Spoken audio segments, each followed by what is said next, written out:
Totally misjudged that. Ooh, check it out. I shook this down. It's loaded. That's not all, that's not all. Look at this. The sun's just hitting it. It's just here. For our traps. Or sticks. Sticks, I said sticks, I didn't say traps. We got a killer screen here. Look, this thing is loaded.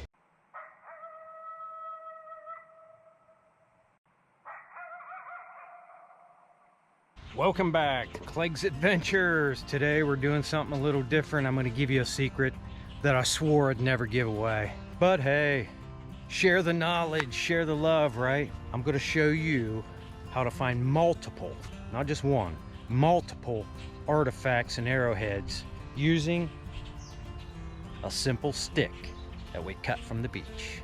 Stay tuned because you're not going to want to miss this one. You get your machete or some kind of knife or something. I mean, you could break the sticks, but it's a pain in the butt. Just get you a machete, a knife, or a little pair of snips. Come over here, look for these sticks on the beach. Try to get these long, flexible sticks. They work a lot better. You can't have a stiff stick in this technique. It just doesn't work. Well, it does, but there's a chance that it will mess up. You'll get it here in a minute. I'll explain all of this. It's amazing. Let's cut a few of these sticks and I'll show you what we're doing.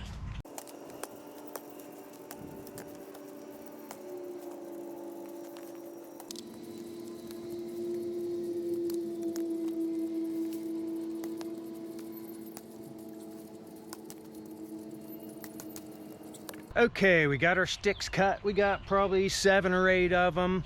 You can cut just one stick if you want, you know. You can find stuff like that, but the more sticks, the better. It's like fishing. You got a lot more poles in the water, you got a better chance catching a fish. But it doesn't take a lot, doesn't take a lot. This is a very simple method.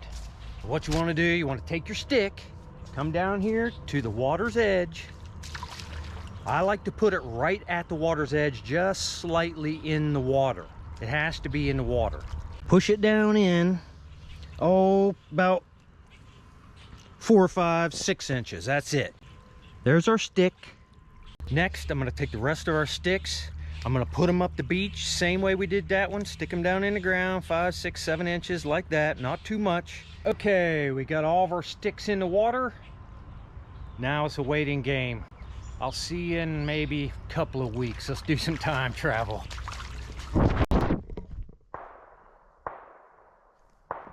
Totally misjudged that. Maybe we need more speed. Oh, we made it.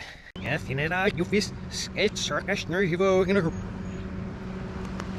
that time travel will mess you up now. Wow, this place is really grown up. Stuff everywhere. This place has been flooded in a couple of times over the last couple of weeks. Why I've been so long. I had to change a couple of the sticks around. They were just kind of puny, and I moved them out just a little bit before I left, just to be sure. Now, you still want a flexible stick. If I don't break my neck going down over this hill, you should see everything that's washed in here. Yeah, look at this huge log. This is the one we were sitting on up the beach when we were reading the message in the bottle. It washed all the way down here. Let's just give our first stick a little poke in here.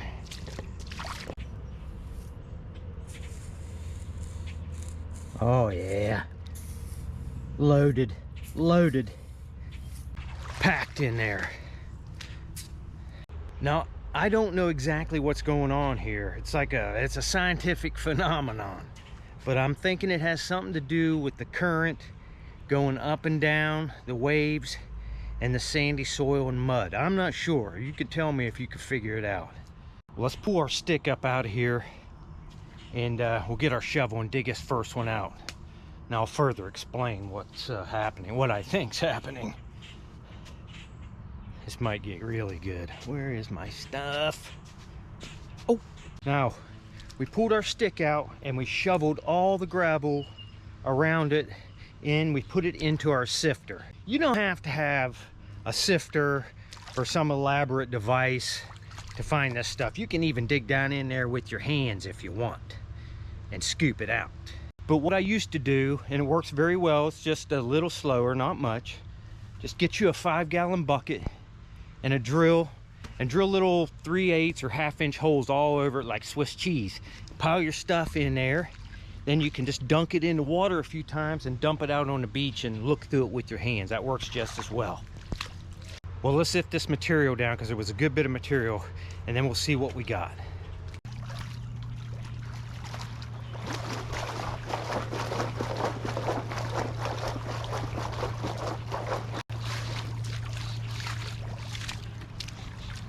We got 2 in the screen. One of them would have just been smoking killer, but it's broken half. I'm gonna show you what I'm doing here. What I think is happening is when this sticks in the ground and this water goes up and down and up and down in this sand and mud, as soon as one stone snags the stick, pyramid's out of control, you know, and they just start stacking up around, because there'll be like a circle or on the upper half and lower half of the stick, and it'll go out so far, and then the stone is just scattered. So next time you won't be able to put your stick there. You may get some stuff, but not as much. But it seems to gather all of the stone around within a, I don't know, maybe almost a meter sometimes. That's if there's stuff here coming off the bank. And this place is loaded. It's just so much crap. I mean, look at this junk down through here. It's mud and sand. You just can't get to it. So that's why I'm constantly trying to figure out better ways to get to this stuff. You got to see this in the screen. Oh my God. Now what you want to do, you want to throw all your large stones out first. Now I haven't sifted this all the way down. There might be something else in here. This is just the 2 that I can see right off the top. Throw all your large stones. See here, there's a big, huge spall of flint. Now this would have been just a local piece of flint found here on the river. They're never usually very large. The other types of flint, most of them were found in Ohio. They had to trek for miles, 100 miles to get this stuff. I could just imagine. We'll throw that up there. Yeah, throw all your large stones out. Okay, I'll just show you these first. Look at this killer, or would have been killer. Oh my gosh. That is a heartbreaker of all heartbreakers right there. It is very old too. It's highly ground on the base. If you don't know what grinding on the base is, go back and check out my video, Arrowhead Connections. I'd explain all that in there. That would have been killer. Look at that. Very nice piece. But this one is whole. And it's the type I like to find. It's a big sandy. Oh yeah. Very nice one too. It's sharpened down a little bit, but it's all there, and it's a nice one. Very cool. I found several big sandies in here. If you're wondering what big sandy means, it's just the name they give to a point. Maybe the first person to discover it, probably not, but the first person to document the point, I would say. Some of them are named after landmarks also. Man, that's killer. I love that. Check it out. And this would have just been made out of a local chert, like that black chert that we just found. Maybe the same spall. That'd be amazing, wouldn't it? You never know now. Let's get the rest of this sifted down and see if there's anything else in here. Okay, I got this rest of the way sifted down. There's 2 more things in here. And they're not arrowheads, but they're pretty cool. Here's the first one. It's a nice pottery shard. I don't find a lot of large shards. This is one of the larger ones I find. I watch a lot of YouTube videos, people finding large shards. That's a nice one though. And you see these little lines in the outside. A lot of people think those are designs. Now a lot of pots have designs on them, but that is not designs. This would have been cord wrapped with the cordage around it, and it has left little indentions on the outside of the pot.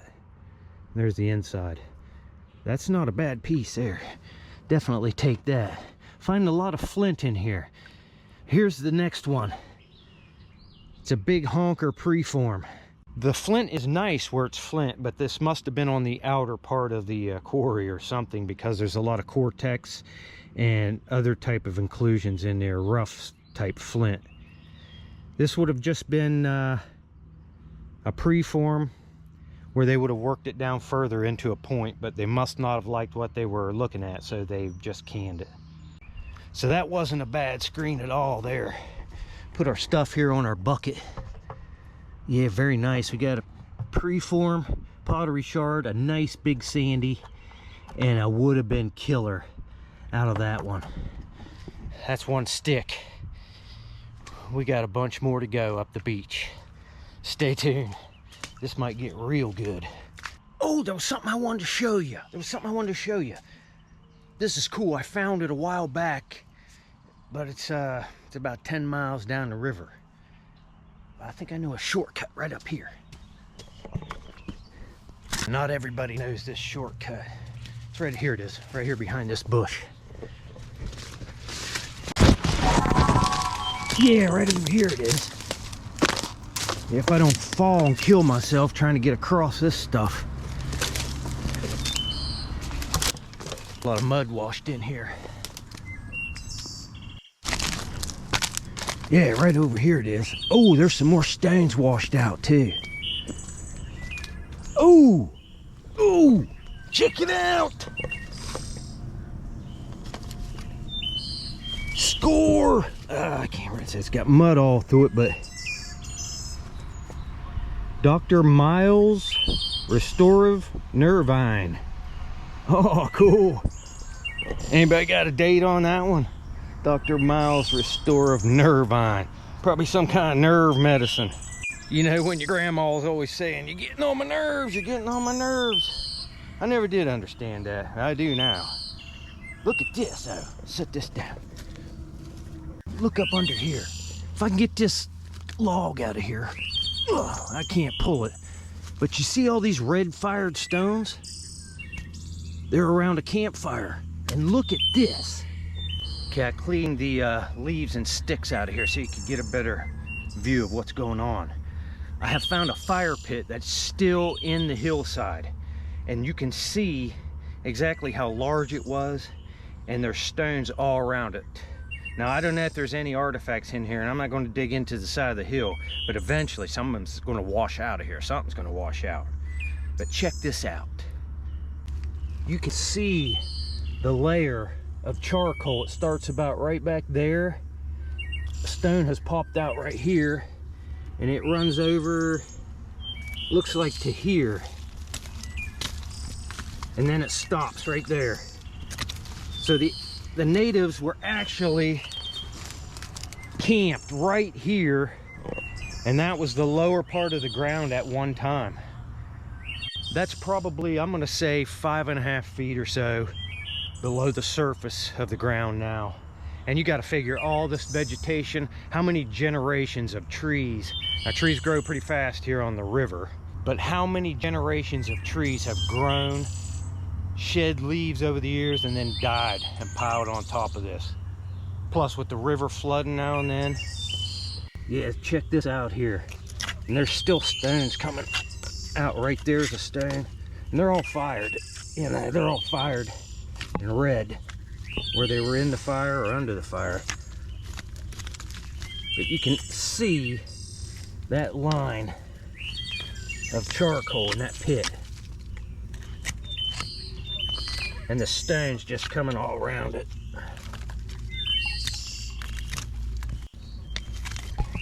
I'd say that pit was about 4 foot diameter, and you can even see right here in the side where it kind of goes up a little bit, like the outside of the pit. And the pit was, maybe they dug the pit out a little bit and then burned down in it. That's very cool, very cool. There's a stone right here that is just about to wash out. Is that part of it right here? Wow, that thing is rubbed. I'm gonna take this rock, because it just looked like it might be a, I don't know what they call them, mano pestles. A grinding stone. We'll take it and clean it off, because I surely can't get out in that muck out there to wash it. And I'm going to take this piece too, because Where's it at? I think it goes to it. It's getting warm out here. Let's go back and check our sticks. We can find that shortcut. Here it is. Here it is. Made it back. Yeah, that's a great shortcut too. You go right over there, stand, you can get anywhere in the world from right there. Let's get over here and check our next stick. Let's wash this rock off and see what we got first. Hold on, I'll get right back with you as soon as I get it cleaned up. Okay, I got this thing cleaned up. The stone we dug out of the fire pit. Now you can be the judge. I'll let you judge it. We got all the pieces because they were right there just sticking out of the hill, so we were able to salvage all of it. But it goes together. This piece fits right there, perfect.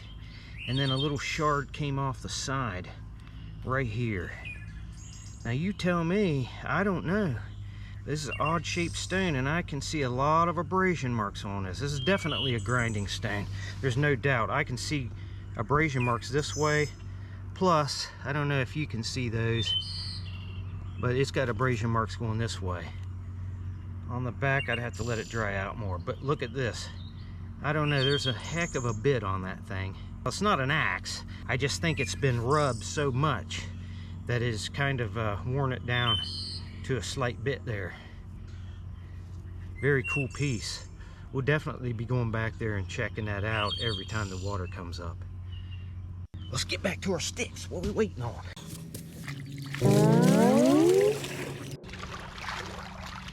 Wow, this one's loaded.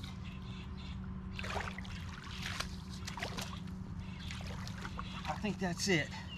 I had to shake it down twice to get it all in there. Feels like that's it. Let's shake this one down and see what we got. I shook this down. It's loaded. There's something right here. It's a base. It's a Flint Ridge base. It's the base off a point. It's made out of Flint Ridge from Ohio, a long ways away from here. You know, people would have, and there's no water route to there that I know of. People would have taken journeys, probably lots of men and women just loaded down with Flint Ridge material to bring back. Ah, that would have been killer. Let's get this sifted down. This is a good sign. There's another flake in there, I see. Actually, a few. And see if there's anything else in there. This is crazy. This is crazy. This is crazy. We got a killer screen here. Look. This thing is loaded. Look and see if you see any of this. I know you're gonna see one pop right out at you. Let's pick it up first. Right here. Oh my gosh. Look at that. That is killer. This is a real bow and arrow point. Very small, very well made, very well made. Look at that, that is just killer. It's made out of Crooksville chert. It's a type of flint that comes from Ohio. Again, probably 100 miles from here.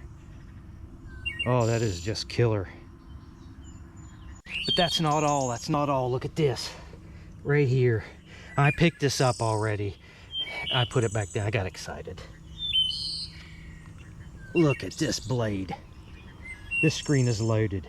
I thought this was broken, but it's not. I think it has been broken at one time and then reworked. Very, very well made, very thin. Every edge worked around there. Probably just a little scraping blade or like a, you know, a little penknife, you know, ancient penknife. I mean, ain't like now you ask a guy for a penknife, probably the same back then, you know. 5,000 years ago, you just, hey, you got your knife on you? Yeah. Pulled it out of a little pouch in the side. There you go. Cut something real quick. But look down in here. We got something else. Here's another pottery shard. A little bit smaller like I usually find them. And there's some broken pieces in here. I don't know, this looks worked. Maybe a shard of something. There. And this little broken piece, probably a shard of something. Look here. Another blade. Oh, about dropped him. Again, another blade. Not as nice as the last one. And this one looks like it's got, was right next to the edge of the quarry or something. It's got a really rough stone on this side, and then it turns to flint on this half. That's a pretty cool little blade though. Not bad. That screen was loaded. Yeah, I don't know what that piece would have been. Little broken piece, another little broken piece. It's hard to tell what some of this stuff is, you know, when it's broken like that. Another piece of pottery. And a little blade. That really nice blade, really nice blade. And our triangle. You know, this triangle here is a lot newer than this point here. This big Sandy's, you know, this could go back as far as 9,000 BC. Very old. And this could be, you know, as new as, I don't know, when European man made contact with metals. Then they started making them out of metal. Very cool, very cool.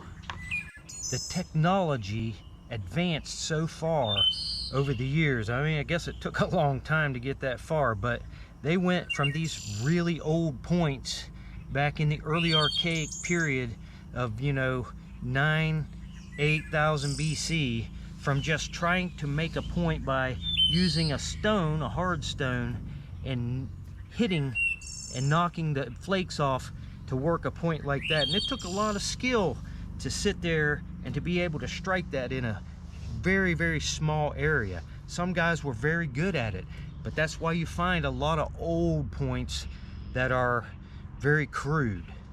But with this point, this very small bow and arrow point, which is a lot newer, thousands of years newer than that big Sandy point, is very, very well made, very thin. And the way they were able to do this is they invented indirect percussion napping. And I'll show you what that is.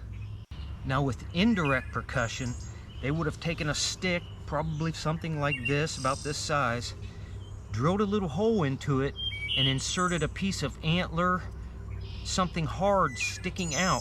I assume it was always antler. It's about all they had to work with for that. And they would wedge it behind their leg like this. And they could put that little piece of antler sticking out of that stick very precisely anywhere they wanted it on that arrowhead, taking just the perfect flake that they want. And then when they had it where they wanted it, they just simply struck the stick and it knocked it off there every time, instead of trying to hit that precise spot with a rock, which is very hard. And that's why the later pieces you can find some very, very nice, well made stuff. Let's get back to our sticks. We got a few more to check. Hope we're running out of time. Okay, I went up there and dug the last 2 or 3 sticks out on the end. I just found some bits and bobs, you know, broken pieces. There's a fishing lure. Hooks are all rusted off of it. Here's a few of the things I pulled out of the last few screens, but they were all broken. There's a lot of gravel up in that area, hard stone and concrete that people have thrown over the side of the hill, so a lot of it's broken over there. There's a big giant tip that would have been very nice. Another piece of pottery. That's 3 for today. There's a little base off of something. And more, you know, just more tips and things. Little broken blade there. A hematite piece. These were rubbed for paint to get pigment. Some of them were, they made tools out of them, some of the higher grades, with a lot of metal in them. And this here, I think, is a broken drill. It looks like a broken drill to me, with the tip busted off. Would have been a lot longer. A very crude tip with a, I can tell why that broke, the way the flint, that's some pretty bad flint. And a very nicely made tip right here. Something that may be a drill tip. Hey, we can, look at there. Drill, we found a drill. I'm assuming it would have looked something like that. Okay, let's get back to this other stick here. This one's loaded. I could feel stuff with my shovel. We'll start putting it in the sifter and see what we get. This one might be real good. Look here at our stick. It's been in there so long it's starting to grow. It's grown branches. I stuck the large part of the stick down so it still tried to grow. It'd probably take off as a tree if I left it there. But this is the reason I was saying you want a long, flexible stick. The water the last couple weeks was way up over this stick, flooded way up in there. But the stick stayed in the ground. I tried a stiff, heavy stick, and everything that floats along, if something hits it, it'll just knock it out. But this won't. It bends down and then pops back up. That's why you need flexible sticks. Let's get this thing dug out, see what we get. We got a killer in the screen. Well, we got two things in here. 2 points in this last screen. It was loaded. This stuff's everywhere down in here after these floods. But here's the best one on the screen. See if you can see it right there. Some sun's just hitting it. It's just here. Oh, it's a nice one. Now it's got like some kind of a fossil inclusion in it that has leached out. Look at this. It looks like a local chert too. Some of these local cherts are very, very high quality stuff. It's a corner notched point with long notches. I would say this is a sharpened down version of something. I'm not sure what the year would be on this. Look at the different color of flint right there on the top. And this is translucent flint too. You can see the quality. See the light glowing through it. Had this been a really new point, or some of this flint made out of, or arrowhead made out of some of this flint, it would have been very nice. You probably would see through it. We're having a killer day. Killer day. Don't forget to subscribe now. Hit that subscribe button. A lot of my viewers aren't subscribed, so make sure you subscribe. You don't want to miss nothing. This channel's just getting started, so jump in on the ground level. Yeah, we're going to be finding all kinds of stuff on this channel, so make sure you subscribe. We have a lot of fun too. Yeah, we got our big honker blade. Another point. This one's here is nice. You can see where that little fossil has leached out of it on the top there. Very cool. 2 colors of flint. I wish that would have been whole. That just bugs me. Bird point there.